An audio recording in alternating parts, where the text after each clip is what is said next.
All right, here we go. We're going to continue with Chapter 2, China and Mesoamerica.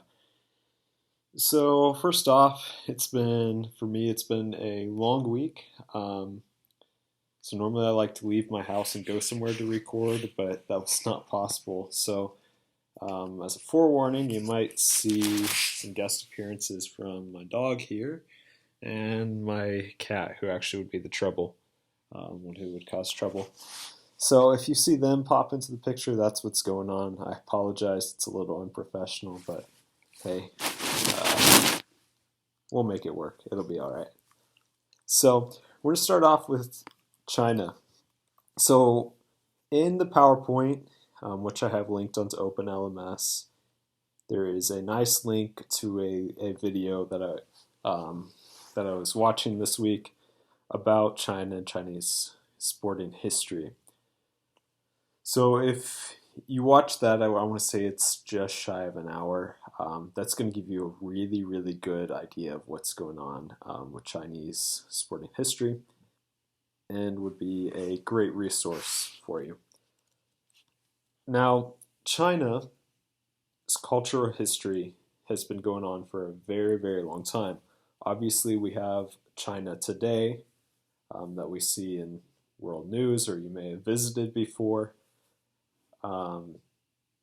But cultural history for China started about 1500 BC.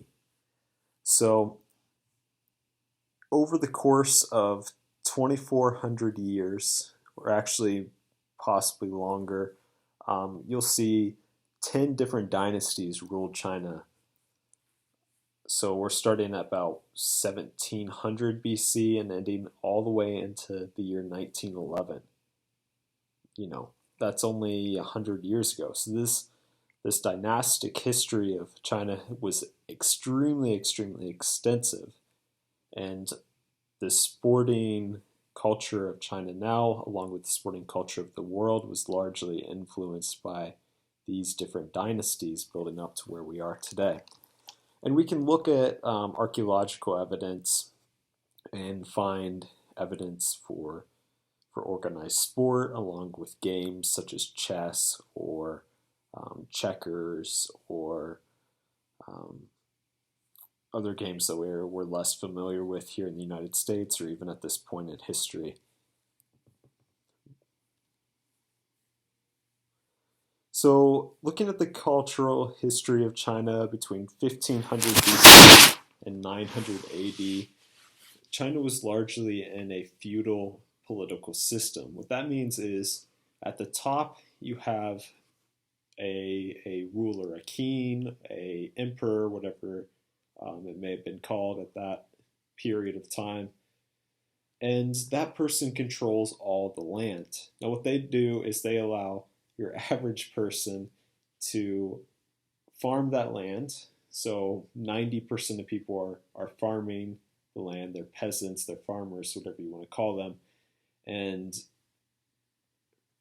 but they don't own that land. So they farm the food, which then they give to the ruler, the king, along with the next class of people, which was the military. So the military would then protect the land from invaders or thieves or whatever it may be. Um, but that land was again worked by the peasants. Now, you also had a merchant class of people, people who would go to other parts of the world to trade, to learn, to pick up new inventions, new concepts, and bring it back to China. So China largely existed in this feudal political system throughout its history.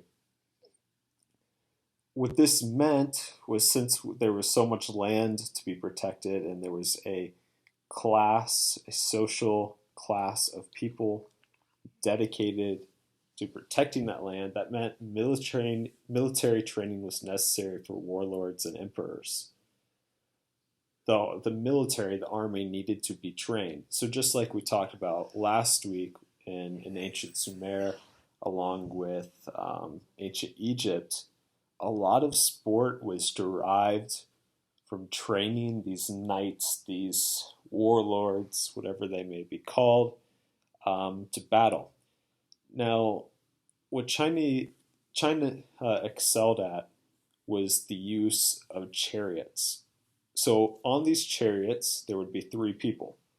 There'd be a driver, a spearman, and an archer. So it looked a little bit like this picture here. As you see, this guy is driving the chariots, whereas you have this person with the spear and this person with a bow and arrow. Now, these three people would work in unison as a cohesive military unit to um, kind of be the first push into a battle. So you would see these chariots go out and they would fight and they would kind of pick apart their enemies. Now behind them would be followed with the infantrymen, people on foot, along with peasants who were helping out. But the chariots were this first line, this first group to go in. They were your elite people, if you will. Now, largely, where you got put in the military was dependent on athletic skill and physical fitness, which we see today. You have some people who are less fit, are going to hold lower ranks in the military or less specialized positions. Whereas if you have, like, for example, the Navy SEALs or the Green Berets, groups like that who are extremely, extremely fit and physically fit and athletic, those individuals are going to have very specific, very high order, difficult task to undergo.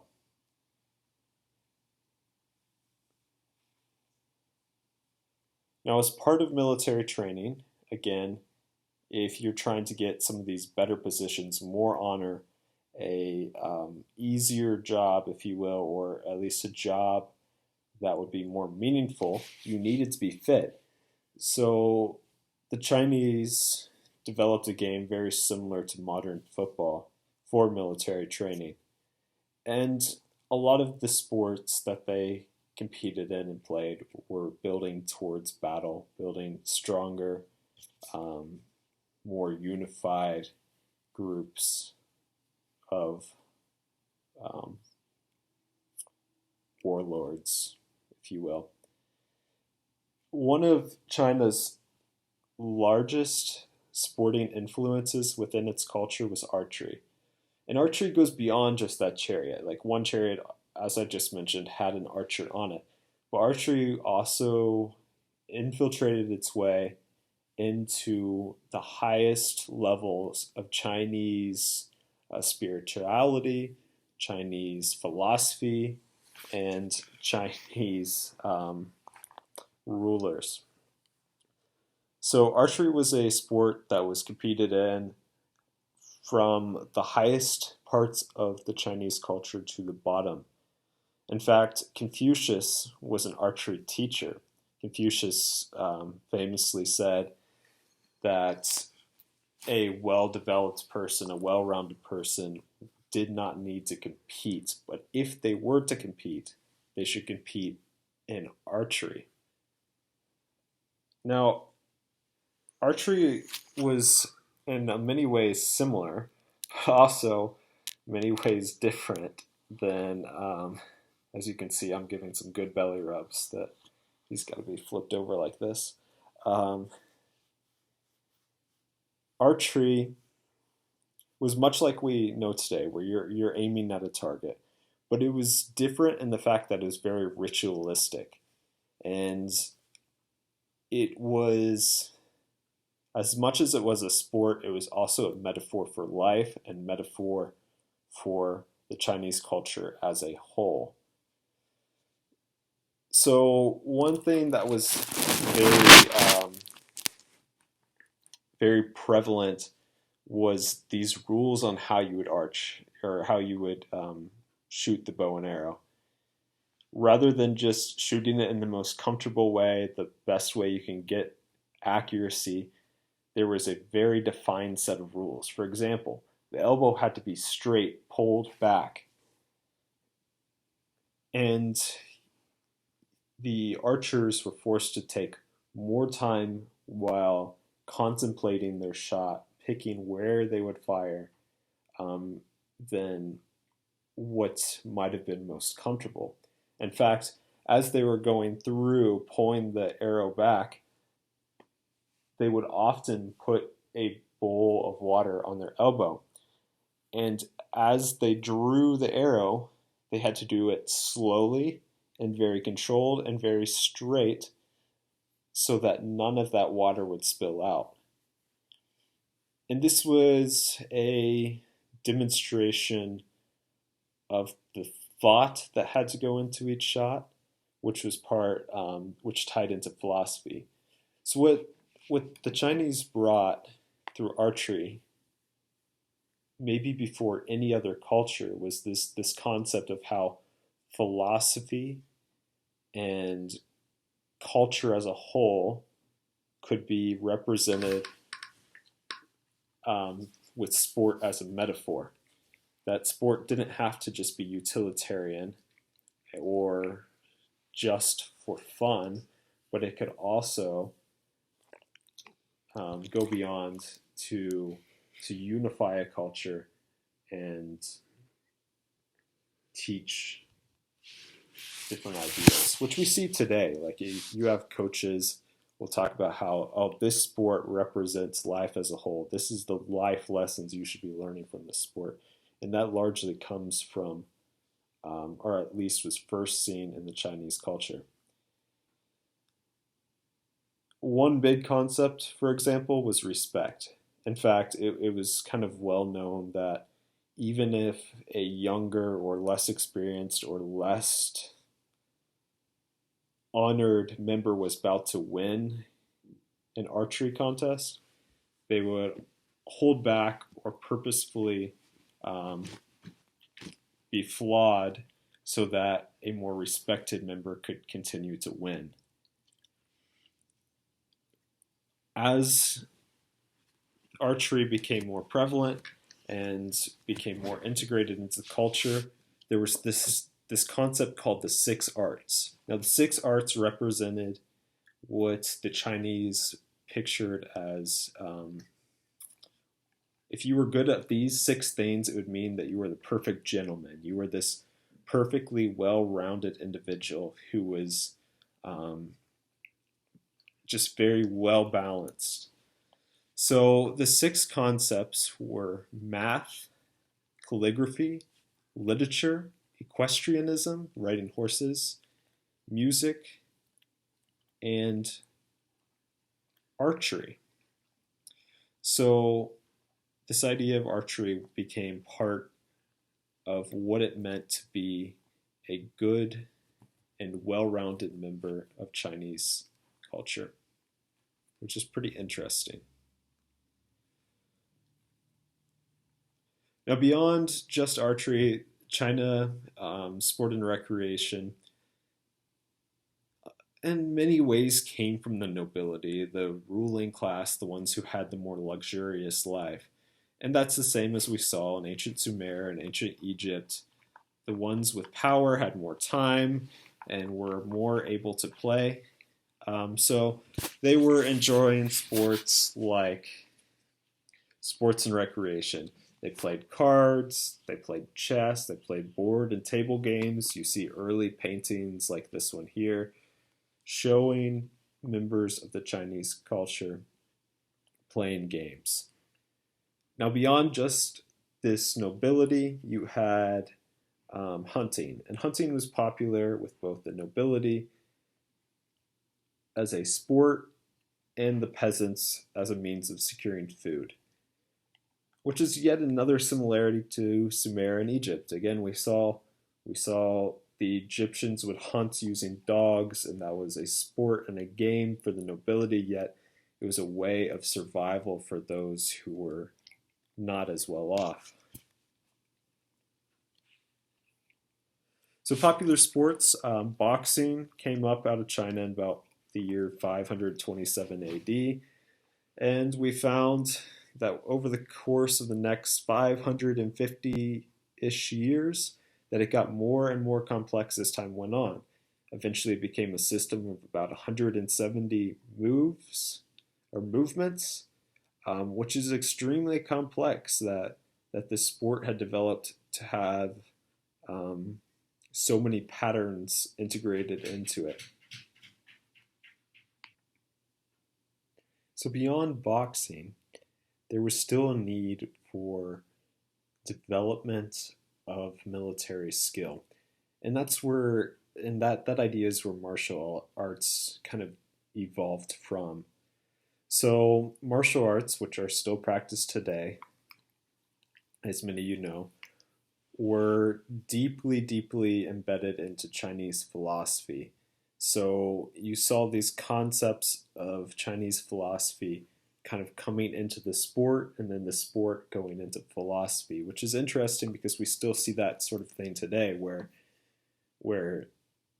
different ideas that we hold as a society are finding their way into sports, and then things that are kind of espoused by sports then find their way to the culture as a whole, where you can see each is a representative of the other at any given time.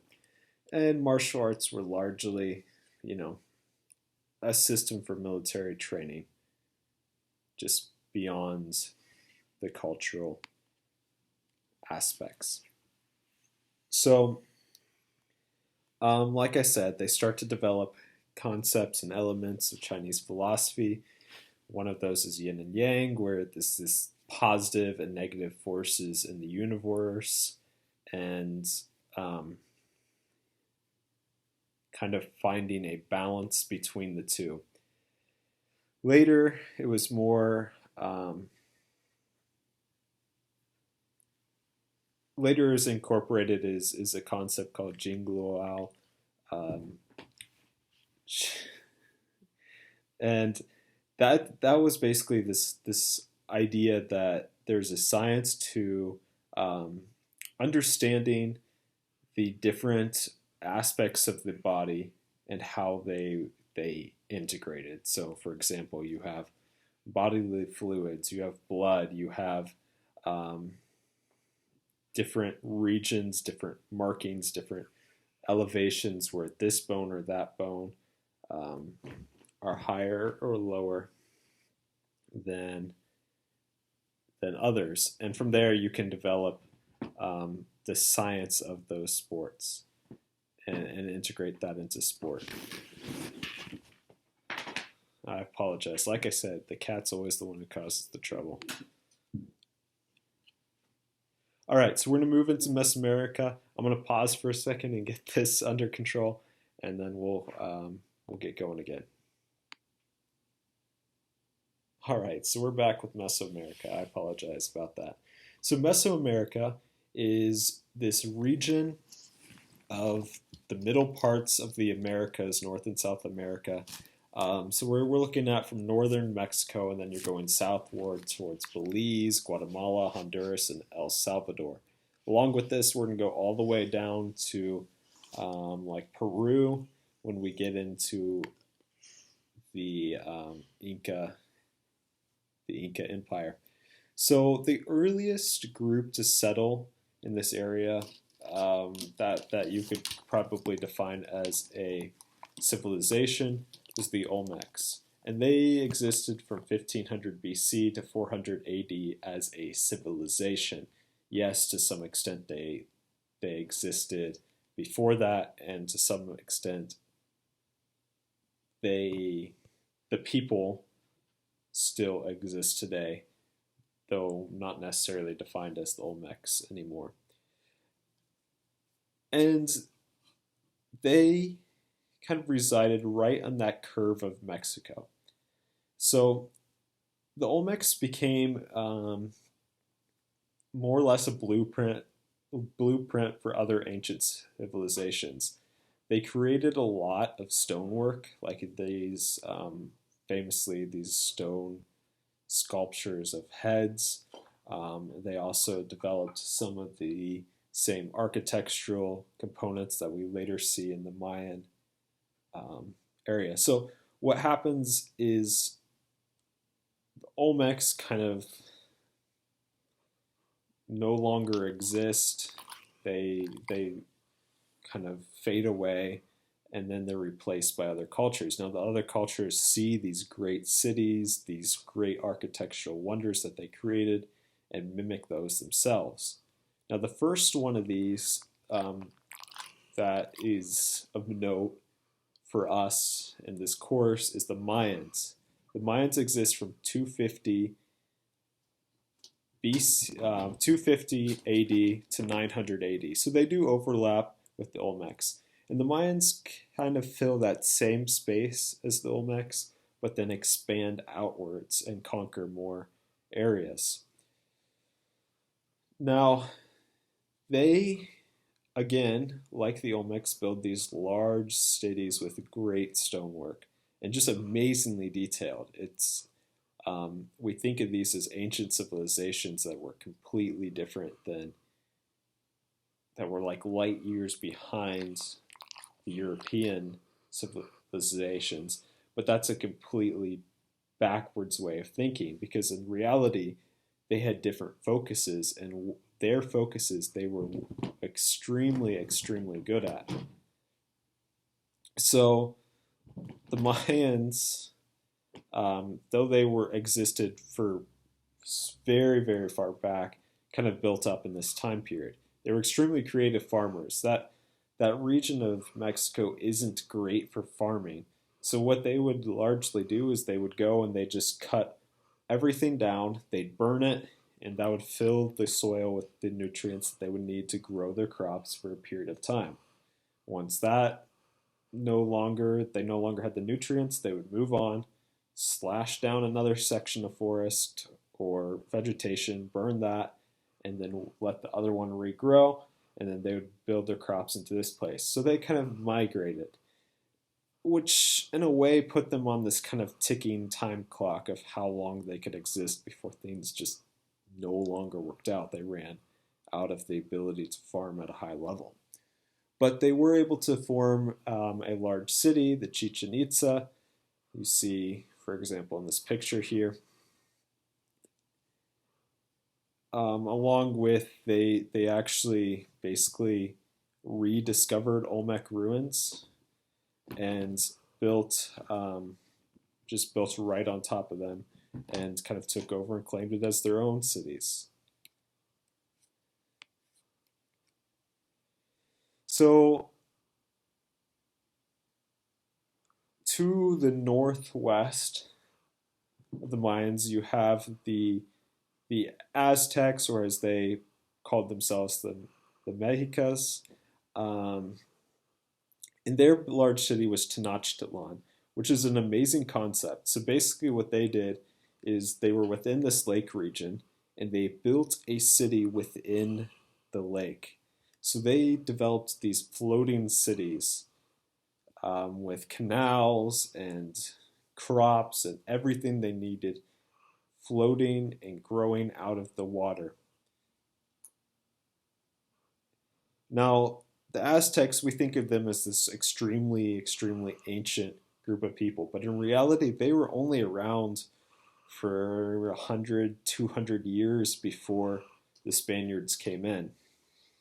Now, the Aztecs, um, again, we think of them as some ancient, kind of uncivilized group, but they were extremely good at what they did. And one of the things that they valued was education. And they actually developed the first compulsory school system in world history. Up until this point, no group of people, no civilization required their youth to go to school. But the Aztecs did. And they conquered through warfare. So there was all these tribal regions, and they would go one to the other, one to the other, one to the next until they had conquered them all. And they would take the armies that they conquered and basically absorb them into their own army.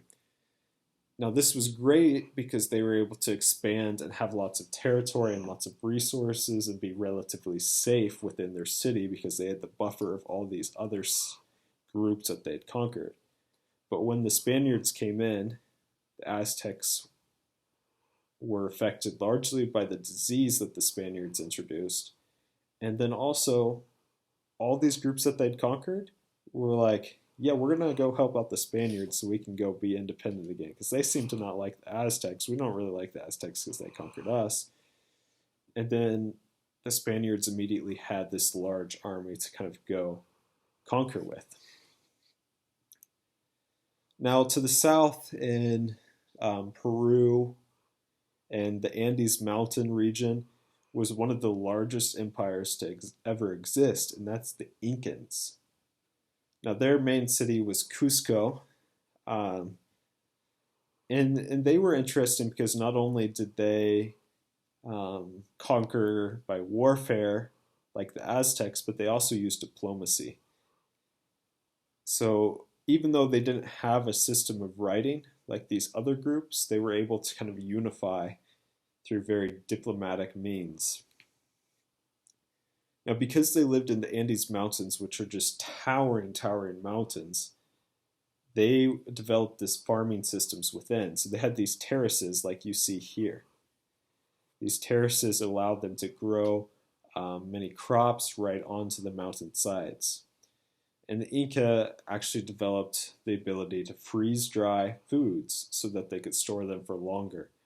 So again, there's some just excellent technological advances that were happening in these cultures long before the Spaniards arrived. So we're going to go ahead, I'm going to pause it here and I'm going to pull up some videos to show you real quick some of the games that they've played. Okay, so I think you should be able to see this. So this is one of the games that they were most famous for. This is Pak to Pak. It's a Mayan ball game. Basically, you have this ball that's made out of rubber. You've got two teams that are playing on a field like you see here. Now their goal is to get the ball through that hoop. But as you see here, they aren't allowed to use their hands or legs or head or anything. All they can hit the ball with is their hips. Now, I want to point out real quick, just in case you can't tell by the video, but this ball is pretty heavy. It's about 4 kilograms, or I guess that would be roughly 8.7 or 8 or 9 pounds. So it's somewhere between, and probably higher 8 pounds. As you saw there, they just scored.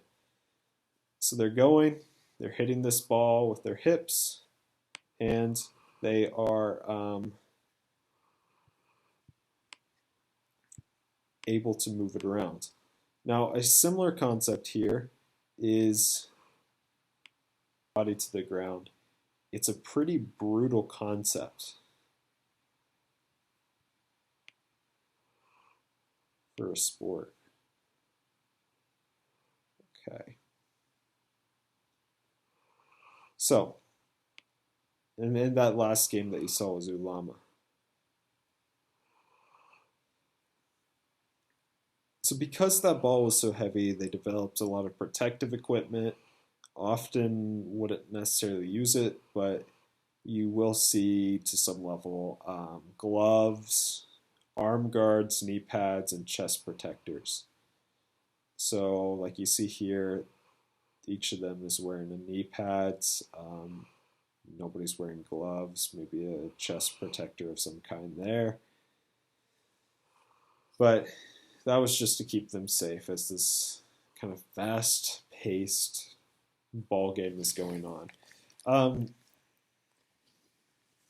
Yeah, an extremely athletic sport if you think about it. I mean, you have some of those concepts of like volleyball where people just throw themselves to the ground. Same idea here. They're consistently just throwing themselves to the ground to kind of keep the game going, keep their team alive. Um, yeah, and just getting hit pretty hard in the hip consistently, and then it's just coming right back at them. Now, when the Spaniards arrived, so in Spain and the rest of Europe, they'd been using leather balls all this time. So they were just like amazed with the idea of how tough this game was. So they they took some of these natives, they took them back to Spain and made them play their game in front of the king.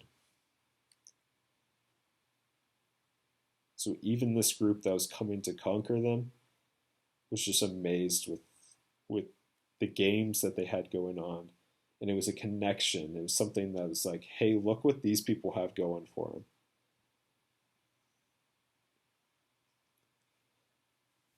So what's interesting here is this is probably some of the earliest examples of a ball game, which and particularly one that was like extremely, extremely large in the culture. You saw like Egypt had bowling, but it might not have been as popular. But here, this is probably one of the most notable games that they had going on. They were building stadiums out of rocks that just took, I don't know, just probably an extremely large amount of work to develop. Um, and the game of Ulama, that second one that I showed you, started as early as 1800 BC. So it's been around for almost 4,000 years at this point. And because of that, it's deeply, deeply embedded in their religion and their culture. So the ball game you see here, this is, I think Chichen Itza, um, where you have these huge stadiums. So you see these people in this field. That whole field with these huge walls was dedicated to the game. Right there is a hoop. I think about right there is a hoop. So you can see that they put an extreme amount of time and work into building these stadiums. So one of the interesting things about the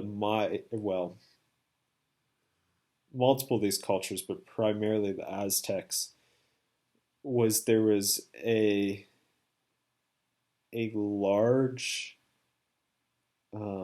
cultural significance to human sacrifice. So their beliefs, the religious beliefs, were that everything was cyclical. Everything happened in cycles and circles. So basically, they thought when you died, you spent some time kind of exploring the underworld, um, the heavens, and then you would return to Earth and you would just kind of continue again. So, so because of that, because things were circular, that there was no end, death wasn't this final thing. It was just a stage. It was like graduating high school and then you got to go to wherever you got sent off to next. Um, no one really cared about sacrificing too much. If it appeased the gods, then oh cool, I'll give myself to that, or I'll send my child to that. They'll be spoiled for a while, then they'll get to wander around and start their next step. Um, so at one point there was about 20,000 people being sacrificed per year. So after these games, it wasn't uncommon that a team would be sacrificed.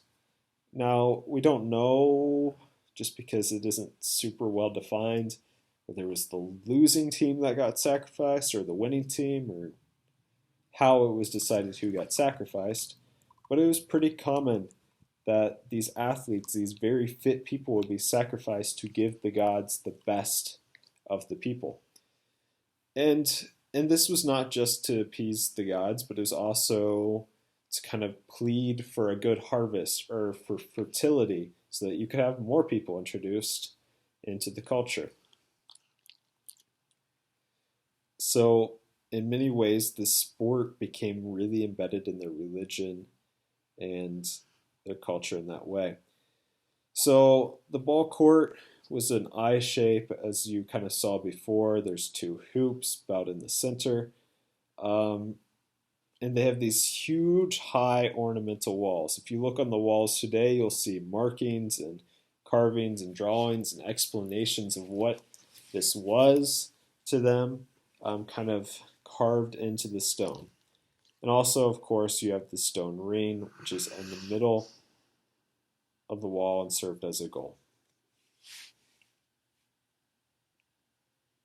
And there's that ball court at Chichen Itza again.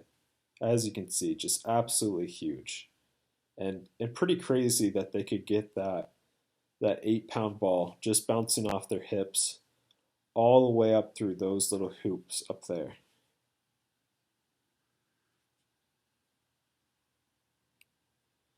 Now, my wife lived in Peru where the Incas were primarily, and to this day, their ancestor or their lineage has continued on. So my wife lived in Peru for a period of time. Um, this is actually the village she lived in. It's called Cachura. And so I was like, hey, when you lived there, do you remember them playing any of these games? And she's like, no, we didn't really play the ball game or anything. Like maybe elsewhere in Peru they did, but not there. But we did have some games that were traditional games that carried on. They played volleyball and soccer primarily, but on special occasions they would often play traditional games. So she's like, one was sort of like polo or hockey, and I couldn't figure out what that was. She couldn't remember what it was called, so I wasn't able to look that up. But she lived here, so the people in this town spoke a mix of Spanish and Quechua, the language that was spoken by the Incans. From her village, it's a walk to Choqquequirao, and Choqquequirao is sort of like Machu Picchu. It's probably the second largest ruins. You can see way up in the mountains. There's the city, and I don't think you can tell how big it is based off this picture, but this is a huge architectural region. Um, lots of stuff left over in great condition because it was built with amazing stonework. But she was that close to some of these major Incan areas. So what she does remember is she spoke of.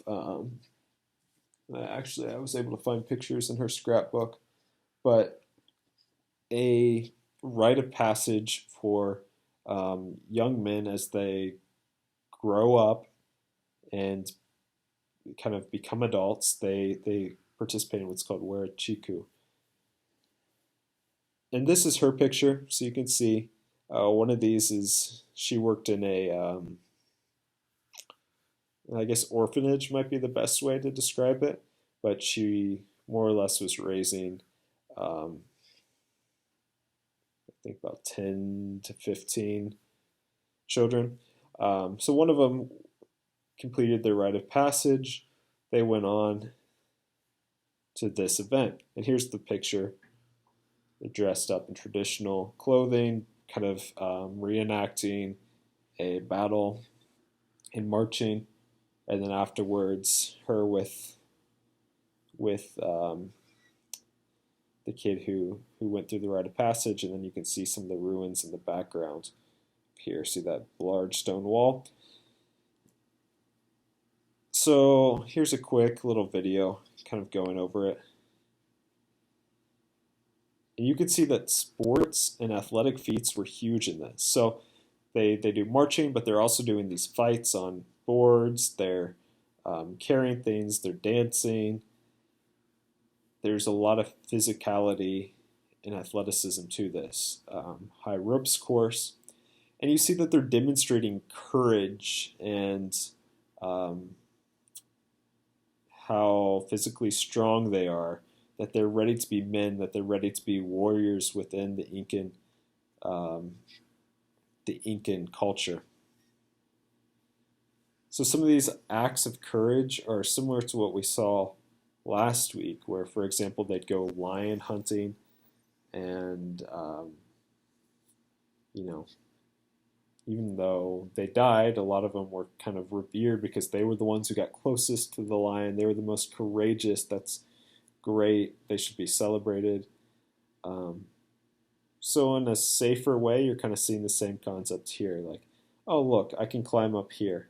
Yeah, I'm not getting eaten by a lion like the Sumerians and Egyptians, but I'm way up on top of here and I'm about to, you know, kind of duel another kid up 15 feet in the air on ropes. So I thought that was pretty cool that, she was able to go this and she was talking me through what it was like to be in this place. It's held in one location to this day, the traditional location where the young boys would go to prove that they were ready to be warriors. Um, Anyways, that's all for today. Thank you for dealing with the chaos of her and to some extent this guy too. Um, if you have any questions, please reach out to me. I don't. A lot of you were asking about assignments. I will post assignments. I'll let you know in these videos. I'll probably also email you when those come around. But this course really doesn't have a ton of assignments. There'll just be a few larger things. I promise I'll have you prepared and you'll be aware of those long before they actually happen. Anyways, thanks for tuning in.